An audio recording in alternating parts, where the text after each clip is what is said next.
Why do we think that David Montgomery, Bijan Robinson, and Brian Robinson Jr. will have big week fives in fantasy football? We do it right here for you as we break down our quarterback and running back rankings on Locked On Fantasy Football. You are Locked On Fantasy, your daily NFL fantasy podcast. Part of the Locked On Podcast Network. Your team every day.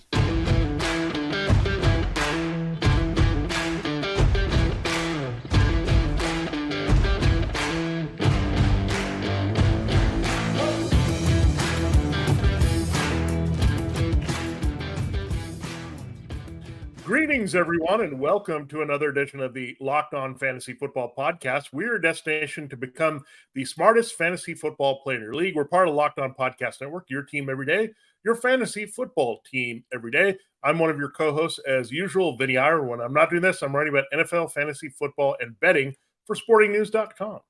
Hey, I'm Michelle Magdziuk, researcher at NFL Network and fantasy analyst at NFL.com. All right, Michelle, it is time to start looking at our rankings for week 5. Hard to believe we're already past the quarter point of the 2023 season, a little bit deeper than that in our fantasy football seasonal league. So we're going to help you break down which running backs you want to play this week. Now, there's some no-brainer plays we'll start with, but we also want to look at how high these guys can go. If you're playing DFS or know what the expectations are from these players, it's helpful. So we're going to start with David Montgomery. What a season he's had. He's just smashing it here. I didn't think he was going to be a touchdown machine the same way that we saw with Jamal Williams. Not only is he doing that, he's dominating the workload over Jahmyr Gibbs, much to my sadness here that really Dan Campbell does not want to play the rookie as much. He's fine with Sam Laporta, but not with Jahmyr Gibbs, but that's been great for David Montgomery. He has his best offensive line ever. I am at number 3. Michelle, we have him both really high in the top 7. You have him at number 6. So really, Dave Montgomery, I don't think there's any way that he doesn't have a big game against the Panthers this week. Yeah, I think the big reason why David Montgomery is so pushed up is because of his matchup. It's a great matchup against the Panthers. And I think as long as the Lions are in control of games, are in the lead, they don't need to throw too much. Like, this is David Montgomery's backfield. And we're unfortunately not going to get a lot of great fantasy value out of Gibbs until there's some of those high scoring games where the Lions have to put up more points through the air. So, yeah, this is another great matchup for David Montgomery. The Panthers allow a lot of rushing yards on the ground. I have him at 6, not all the way up at 3 like you, just because, yeah, he had an amazing week in week 4 with 3 rushing touchdowns. But week 1, 13 points. Week 2, 12 points. He's one of the safer guys you can plug in this week. Like, you're happy to have him, but I don't think, he has another 30-point week or anything like that. But it should be great. But you, of course, already have the guys, and we don't need to talk about CMC or Bijan. Derrick Henry, people have learned, and they're not going to get crazy anymore. And he is in your lineups, He's obviously back. Tony Pollard. But we also both have Brian Robinson Jr. in our top 5. So you have him at number 4. I have him at number 5. I mean, he just gets a ton of work, right? And he looks really good this year. And then he gets the Chicago Bears. Is that a big reason why he's in your top 5 this week? Yeah, remember last year when he was having that issue coming back? Unfortunately, he had the shooting there that really slowed him down. But he was a top prospect from Alabama. There was a lot of buzz over him. Then he got in that Bears game, right? And they were like, okay, we're going to give you a lot of touches, an emotional night there that he got going, and he scored the winning touchdown in that game. If remember, there was a bit of a botched special teams issue that led to that touchdown. But that was kind of his arrival here to say, hey, maybe I'm better than Antonio Gibson, and he's really thrived here with Eric Bieniemy, a former running back. So he's been the guy here. He's scoring at a good rate. He did score last week despite not a lot of rushing yards against the Eagles. So this is a really good spot. I mean, he destroyed the first matchup he got against the Cardinals in week 1, and he's been pretty good since then. So it's a great matchup for him. I think he gets in the end zone. He probably gets about 75 yards rushing, maybe a little bit in the receiving realm here, but yeah, I love the Robinsons this week. B. Robinson, if you have a B. Robinson on your team, play them because Bijan, I know Michelle had him preseason number 1. I have him number 1 this week. It's hard because Christian McCaffrey's been so good, but Bijan gets the Texans this week. So these guys can just kill it for you. So if you got 2 B. Robinsons, you're rolling here in fantasy. Yes, absolutely. And one guy that you're much higher on than I am is Aaron Jones against the Raiders.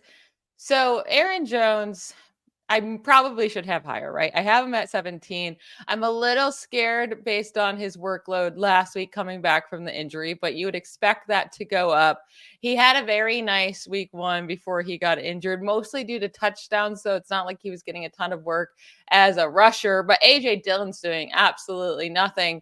So you would think Aaron Jones would get a lot of work and do well. I'm a little worried about the workload we saw from last week, but you are confident that we see that increase another week removed from the injury. Yeah, it is also the Las Vegas Raiders, and I think he's going to have a good family contingent there. He's from El Paso, not too far, so this is about as close as you can get, other than Arizona, to play there. So he's a good family kid. He's really smart, and he's going to say, "Look, get me the ball more in this game. You guys didn't feed me enough," and maybe it was the hamstring, but now he's had the extra mini bye to get healed up here. They get to go in on a Monday night. So I think they're going to let Aaron Jones loose here, and we can see him explode for a big game. Keep in mind, before that hamstring injury, week 1, he just destroyed the Bears in a very good matchup. He was the RB1 for one short week before he got hurt. So he has this potential. We said he was one of the safest players in fantasy. Unfortunately, that hamstring came into play, but this matchup against the Raiders, just too good here. And I think the Packers are really going to put up a lot of points with different guys this week. Yeah, I probably am too low on him, but I'm going to maybe move him up a couple spots. I don't think he's going to finish with super high points this week, Yeah. but you're playing him. If you roster Aaron Jones, you're playing him. He always has a super high ceiling in any given week, and it is a nice matchup. So you're plugging him into your lineup. A guy I'm much higher on than you. So to flip the script here, I have Kyren Williams, the Rams running back, at RB9. You have him all down the way down at RB21. Now, I get he has a tough matchup against the Eagles, but I think I'm already accounting for that because he's the RB3 on the season in fantasy points, which is pretty wild. He's only behind Christian McCaffrey and Raheem Mostert this season. So, I'm accounting for that tough matchup, moving him a bit down from the RB3 spot that he's on. And I expect him to, still be a top 10 running back. He gets all the work in that backfield. He's getting a ton of targets. He is tied for the third most targets among running backs this year. So even if the Rams get down, I expect them to use him in the passing game. He's scoring touchdowns at a super high rate. So I do just think he's a guy that continually you got to rank high. Yeah, what's with guys named Williams scoring touchdowns at a high rate here? And I'm looking at Kyren Williams. Look, he's a littleish back. He's okay. And I think he's been rather inefficient running. He's getting it done with volume and touchdowns. And the Eagles don't allow anything to running backs. I know Ryan Robinson Jr. scored last week, and that kind of saved his day, but it was pretty tough. Those big guys inside there against the Eagles, it's a wall.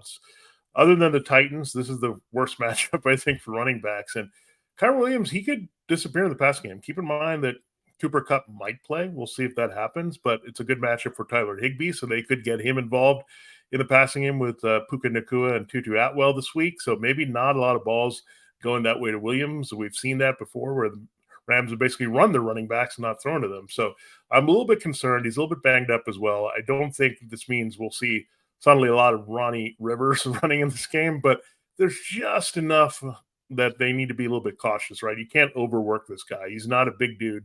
So giving him this type of workload, especially if he's starting to show some signs here, I think they'll cut his workload a little bit. But again, I look at this, it's just an anomalous thing going on with the Rams. They're throwing a ton. They're not surprisingly getting any passing touchdowns. And maybe Cooper Kupp not being in there hurts that a little bit with Matthew Stafford because most of his TDs go to him. But at some point, you think that's going to correct itself a little bit, right? With the 300 yards, it seems like Matthew Stafford goes with every week. So that's my reasoning. But look, I still think you're playing him. You can't ignore him as a volume-based back at RB21. I'm just bumping him down this week. Yeah, and remember, he faced the 49ers, and we were worried about that matchup, and he put up 28 points. So he's been doing it against hard teams as well. So we'll see what happens there with Kyren Williams and Aaron Jones. Maybe we'll have to keep an eye on that to see who outscores the other there and have some fun with that. But let's move on to the Dolphins running backs, because last week, Mostert finally had a down game. I mean, he was electric for the season, and then, comes crashing down. He only gets 7 rushing attempts and gets 9 rushing yards on those. He still was used in the passing game and got 5 targets. It was Achane who had another great game, right? Because of the touchdowns, the 2 rushing touchdowns he scored, but only 8 carries. He did put up over 100 yards on those 8 carries. Are we feeling good about plugging in both this week? They get a nicer matchup than what they had to deal with the Bills. So are we trusting them in week 5 against the Giants? Yeah, I think you are, because the Giants are just totally messy right now. And Kenneth Walker had a pretty good game there. He was one of the fantasy assets that actually produced okay on Monday night, along with DK Metcalf scoring the touchdown. But when you look at it, the Giants are still reeling here. I think they're a good pass rushing team at times. So I think to counter that, you got to run on them a little bit. And I think these 2 guys can do it. And mostly, I think part of it was just maybe Mike McDaniel getting enamored with Achane, and it was just the way the matchup went, right? It was tougher against running backs, so they had to go with the guy with speed to break things off. I don't think this one is tough, and I think it's going to be a big lead, I think, for this team as well. Keep in mind that a lot of Achane's work was because, again, they were trailing in a bad game script last week. So if they're ahead, which they're going to be in a lot of games, I think you'll see him a little bit. I don't think they'll blow them out of the park the way we saw the Broncos, where Achane comes in and is the closer anyway. So I think you can play both of them, though. I think that's what you have to do. And you got to put them pretty high, because this is just a high leverage offense. Tyreek Hill's being a little contained. Jalen Waddle's not doing all that much. So it's kind of interesting. The power has shifted from Hill and Waddle to Mostert and Achane being the guys every week. Yeah, we both have Achane and Mostert as top 15 plays this week. So both of us are a little bit higher on Achane, and then we still have Mostert, though. You have him at 13, I have him at 15. So you're plugging them both in. And one last guy to hit on in this top segment here, big name coming back, Saquon Barkley. Are we feeling good about him? You're going to play Saquon Barkley if he plays, but how confident are you that he can have a really nice game against the Dolphins? We both have him ranked as our RB12 this week.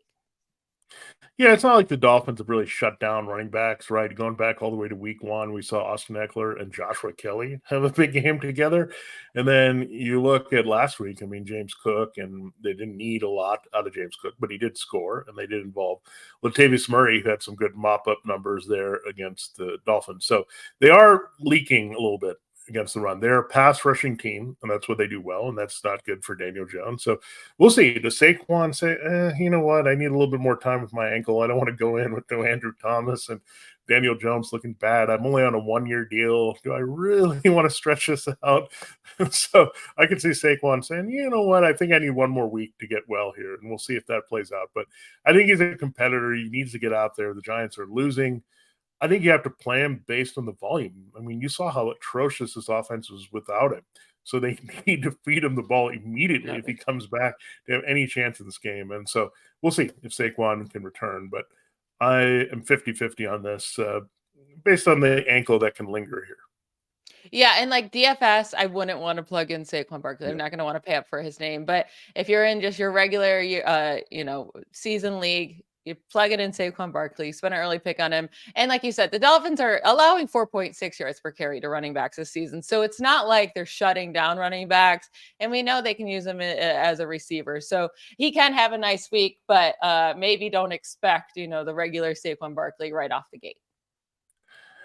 All right, we will get in some other running backs here in our next segment, and we'll actually tell you one about them with our eBay Guaranteed Fit of the Week pick.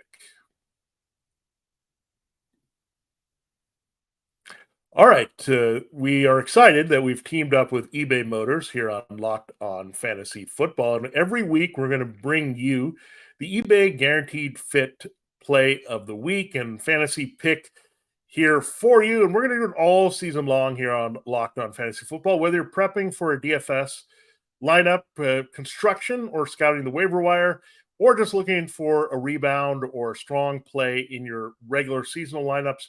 We're going to provide you players that are guaranteed to fit on your roster and in your lineups.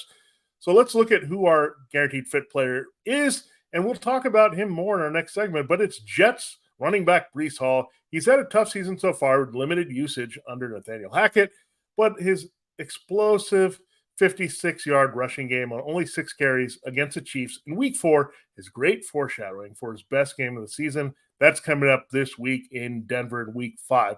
Look for Hall to fly a mile high with his speed and explosiveness. Broncos defense is falling apart against the run, especially against faster backs of Breece Hall's ilk. Expect Hall to go off to help the Jets try to get a much-needed road win in Denver. Here on Locked On Fantasy Football, we're going to help you win your fantasy football championship. And eBay Motors knows the championship team is about each player being a perfect fit. That's the same with your vehicle. With more than 122 million parts for your number one ride or die, you can make sure your ride stays running smoothly. Brake kits, LED headlights, roof racks, bumpers, whatever your baby needs, eBay Motors has it. And eBay Guaranteed Fit, it's guaranteed to fit your ride the first time, every time, or your money back. Plus, at these prices, you're burning rubber, not cash. So check it out here. eBay Guaranteed Fit, available only to U.S. customers. Keep your ride or die alive at ebaymotors.com. Eligible items only. Exclusions do apply.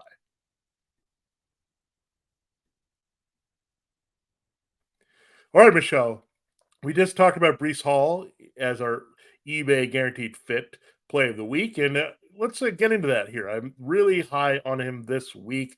I think you can't ignore the fact that he had that 43 run last week, a 43-yarder, I should say, and then you have us ranking him in the top 20. I think this is going to happen. Dalvin Cook looks washed. They need to win. I think the one thing is Nathaniel Hackett seemed to figure out a few things last week on how to make Zach Wilson more comfortable, spread the ball around, use your best playmakers. And I think Breece Hall is going to be a big part of that. So I like it. And the Broncos, we've seen them give up big runs to Devin Chan. He just blew past him. Khalil Herbert looked good. It was explosive. This is the same type of back to me that can give them a lot of problems running outside.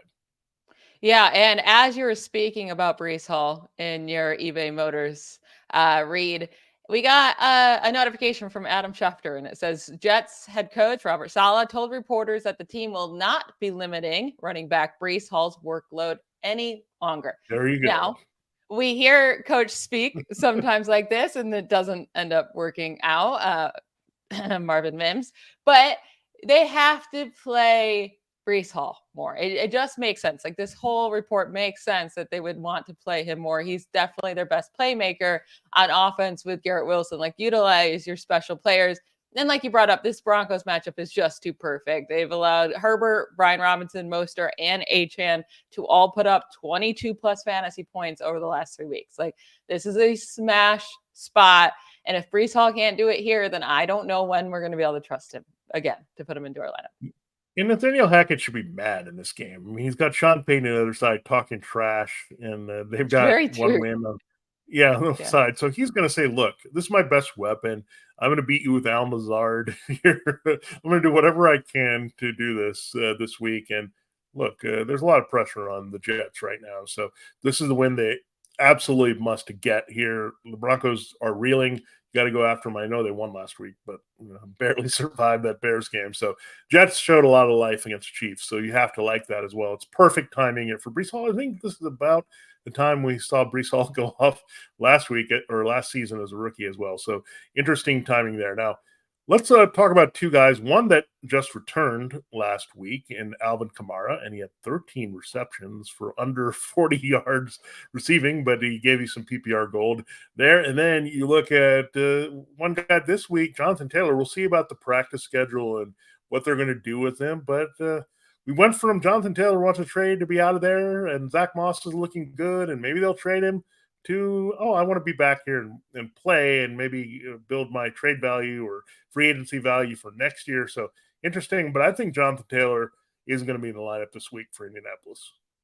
Yeah, with Alvin Kamara, you seem to be more trusting of him being more efficient this week than I am. You have him at RB13, I have him at RB22. You're plugging in Alvin Kamara either way, but it is a tough matchup against the Patriots. And like, this team sucked, right? The Saints offense sucked. So it's not like, wow, those 13 or those 14 targets, Alvin Kamara, that helped us win. Like, that I mean, if they do that again, they're just going to lose again. So you would think they have to change it up. And this is a hard Patriots offense. So I don't expect him to just get fake fantasy points for doing absolutely nothing in back-to-back weeks.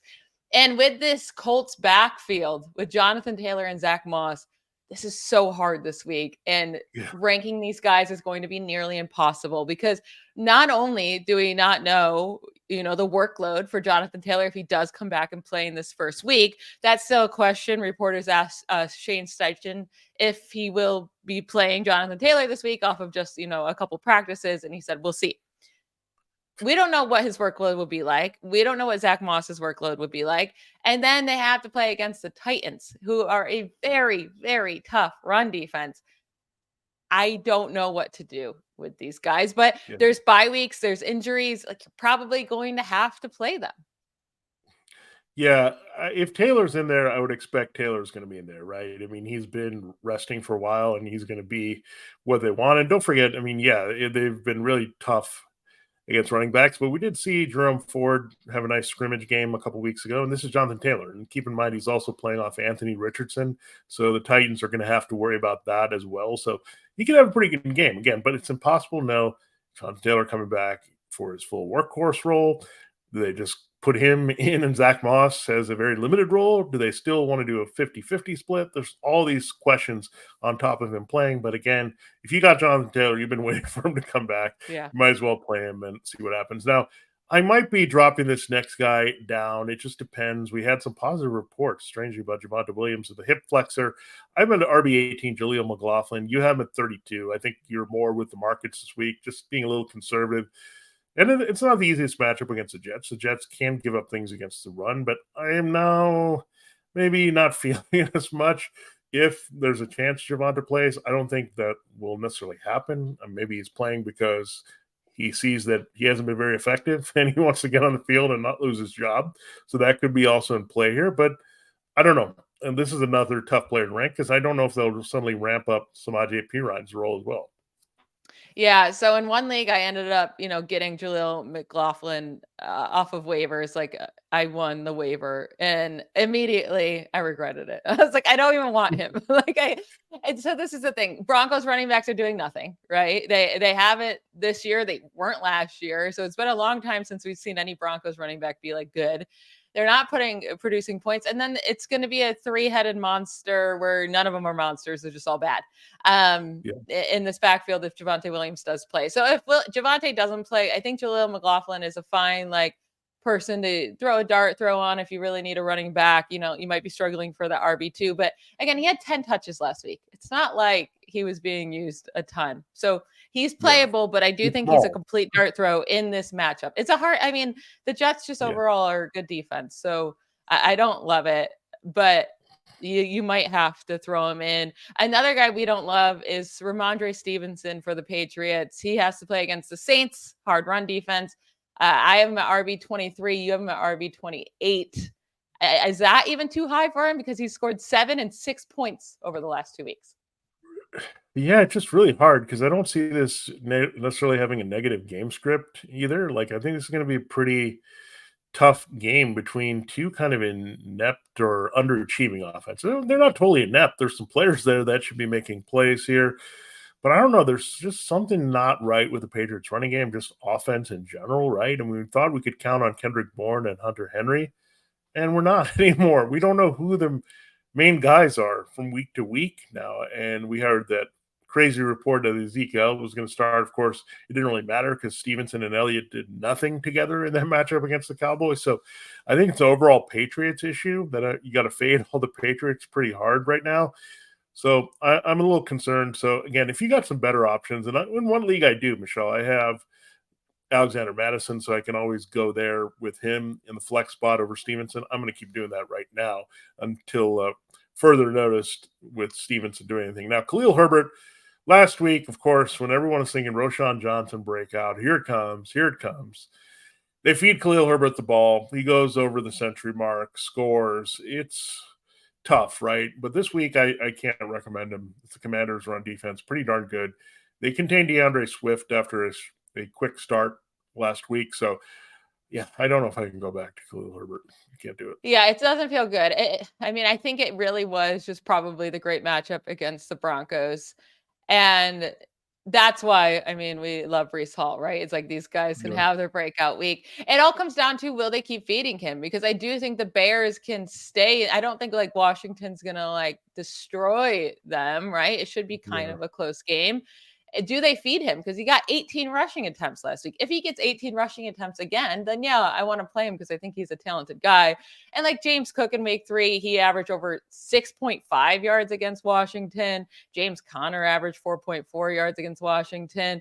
Yeah, and Swift was down at 4.0, but he also scored a touchdown. So it's not the worst matchup for running backs, but like, would you rather go with Jaleel McLaughlin or Khalil Herbert? Because I think it's super close. Yeah. I think I would go Khalil Herbert, just a little bit safer. I mean, that's what I think, even though my rankings go in the other direction, I'll say that. I think McLaughlin is more of a random ceiling play where I think Herbert's going to give you a bigger floor. I could see McLaughlin, the bottom, just completely dropping out. Again, I might adjust McLaughlin now with the positive reports on Javonte Williams. But Roshan Johnson, I mean, this is ridiculous. He's been their best looking back, but just not getting the opportunities here. The Bears are a mess here. So, yeah, the Bears are going to be week to week here for the most part, and maybe matchup based right now.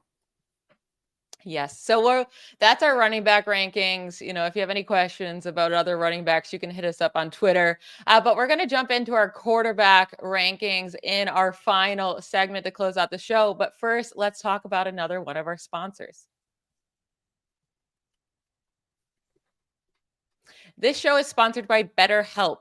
Do you ever find that just as you're trying to fall asleep, your brain suddenly won't stop talking? Do your thoughts start racing right before bed or at any other inopportune moments? I personally have definitely struggled with this. It turns out one great way to make those racing thoughts go away is to talk them through.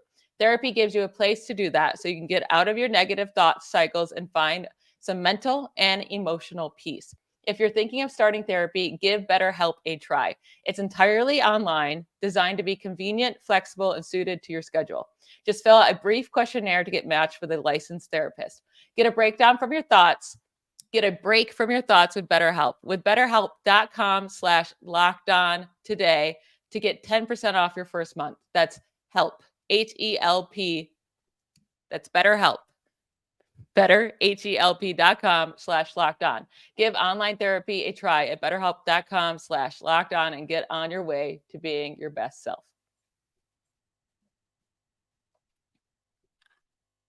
All right, let's get into our quarterback rankings here to close out the show. We have our usual suspects at the top with Josh Allen and Patrick Mahomes and Jalen Hurts and Lamar Jackson. And now I feel like Anthony Richardson Yeah. should just be a part of these names, right? I feel like every week we're just going to be like, you're playing Anthony Richardson, right? Are we at all worried about him going up against the Titans with them being a better rush defense? Or do we think if he needs to, he can get it done with his arm? Because we both have him as our quarterback 5 this week. Yeah, I'm giving up here. I'm just going with Anthony Richardson the rest of the way. Now, I did look at him preseason. I thought he was going to be a borderline QB1. So this is not too far from that. I thought 11 or 12, somewhere there, is a reasonable place to put him. But now he's not 11 or 12. He's much higher than that.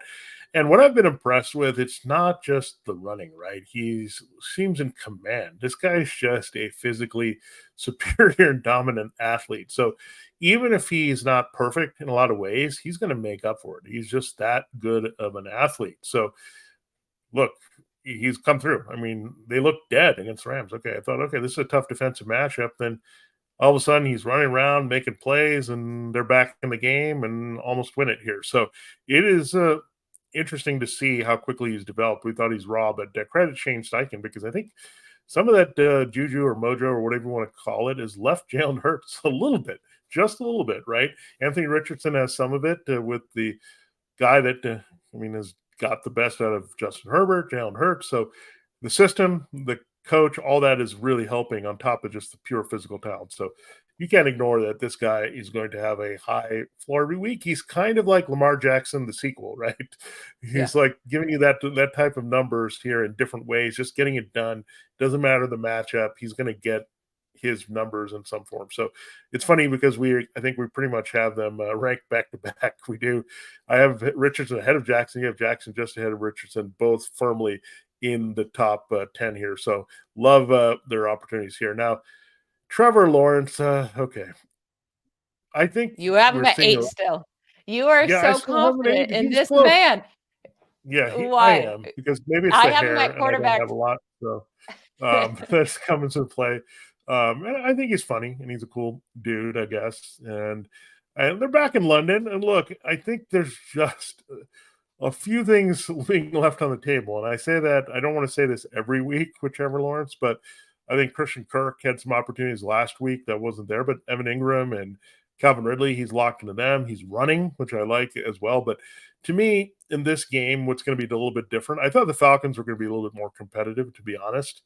This week, we know the Bills are going to put up points, so they're going to have to throw and be involved. They kind of just got into their shell, right? If we're just going to kick a few field goals, and if they didn't score the defensive touchdown and it wasn't so easy against the Falcons, I think you might have seen some better numbers from Lawrence. But the game was in control. That's not going to be the case this week. He's going to have to chuck with Josh Allen, who I have as QB1 for a second straight week. I think Josh Allen is playing out of his mind. Lawrence is going to have to respond. So I see him throwing 40, 50 times potentially in this game. And that's why I like him this week. Again, I like these matchups where that other quarterback is good enough where he's going to have the volume against an elite quarterback who's going to put up the numbers. So I think the numbers are there for the taking, especially if you like the Bills in this game, you can like them that way. If you like the Jaguars in the game, then you can have them going back and forth on this one. Yeah, I can't get with you here. You have him at quarterback 8. I have him at quarterback 17, which I think is plenty fair. He is the quarterback 17 in fantasy points so far throughout the season. And I don't think this is the week. I mean, this is just what he does, right? This is what he did last year: 17 points, 14 points, 16 points, 9 points. Like, not a high ceiling, and he has a low floor. And I don't think against the Bills shutdown defense, this is going to be the week he has a good week. I mean, the Bills just shut down the Dolphins offense. And you think the Jaguars are going to be the team? Well, Like, the I can't see Jaguars, that. they're Team London. So this But is why. they also destroyed Washington's offense in week 3, who found plenty of success against the Eagles, and they have an okay defense. It's not like the Eagles are the worst defense in the league. So I just think the Bills are a special defense, and I would not play Trevor Lawrence no Well, I matter. don't know with Travis White out. I think there's a little bit of weakness on the back end here. They didn't have Jordan Poyer last week, so I think you can't really run well on them. And I think, look, Travis Etienne needs to be involved also in the passing game a little bit more. He's been too much. If Evan Ingram and Calvin Ridley are not there, it's been a little bit of struggle. So I think that, look, this is a guy, everyone says go low for Joe Burrow. I might go low for Trevor Lawrence because we know what he can do, and the schedule really opens up at some point for him, right? So I think just be wary. He's too talented. He's just too physically talented to Is not get he? the job done at some point. Yeah. Well, these next three guys, we Yeah. each have in our top We'll see. 12, and I would be easily playing all of them over Trevor Lawrence. And it's Jordan Love against the Raiders, CJ Stroud against the Falcons, and Sam Howell against the Bears.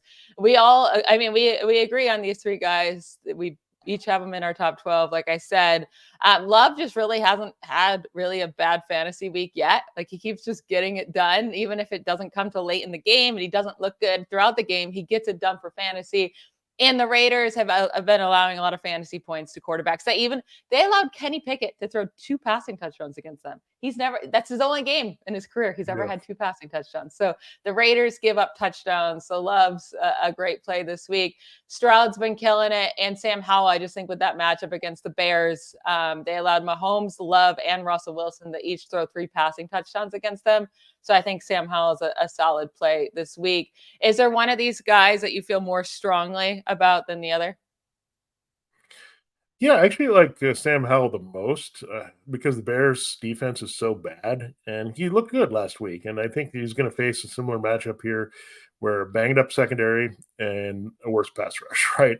They're not going to really come after him. He's going to be comfortable. I think he can run for a few yards. A great matchup for his receivers. So I do like him. I'm a little bit worried that the Bears won't be all that competitive in the game, and that'll hurt. But I'm not sure, though, the Falcons or the Raiders will be all that much more competitive this week. Maybe Jordan Love a little bit because the Raiders do have Devontae Adams, and you figure he's going to be motivated to have a game, especially if Jimmy Garoppolo's in there. So something to watch there. But I think you're looking at I think easily you get 2 touchdowns from each of these guys. That's just the baseline. I think you get 2 touchdowns and good combined yardage there from all these guys. So I love it. I like CJ Stroud this week with his weapons. You can't run on the Falcons all that well, so that's good. You can throw and put up some numbers there that we saw that are available. So I do like all 3 of these guys.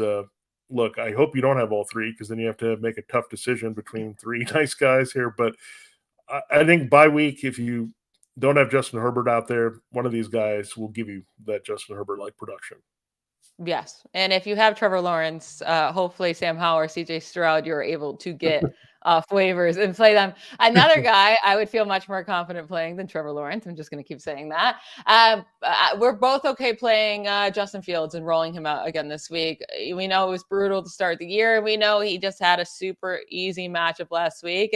But the thing is, he came through, right, in a huge way. It's not like, oh, he just had an okay game in a bad matchup. Like, he had a fantastic fantasy day and mostly good for him in the NFL day against the Broncos last week. And now he gets the Commanders, who allowed 25 points to Russell Wilson. Jalen Hurts and Josh Allen had their normal days against them.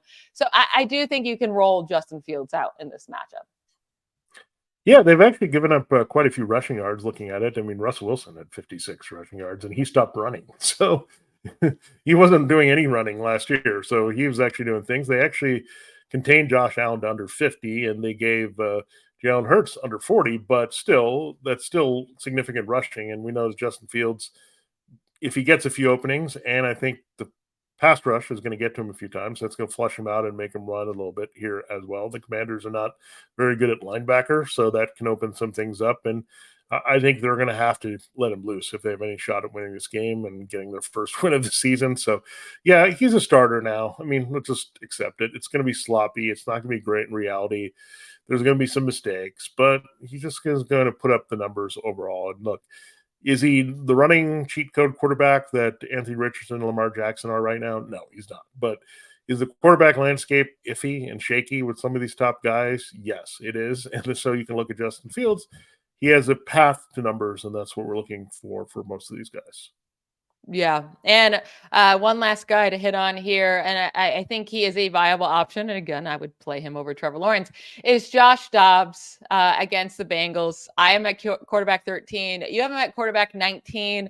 So you're not like as confident in plugging him in. But I mean, it's been 2 out of 3 really good weeks. And even in that third week against the Cowboys, still scored 17 points. So it's been 25, 17, and 23 points over the last 3 weeks. He's getting it done with rushing, especially 41, 55, and 48 rushing yards over the last 3 weeks. So I think you can do it again in this matchup. I think he's going to have to, well, you say that, like, I keep thinking, I see Bengals and I think the other team's going to have to put up points, but that hasn't been true this year. But I still think that Josh Dobbs is a very viable play.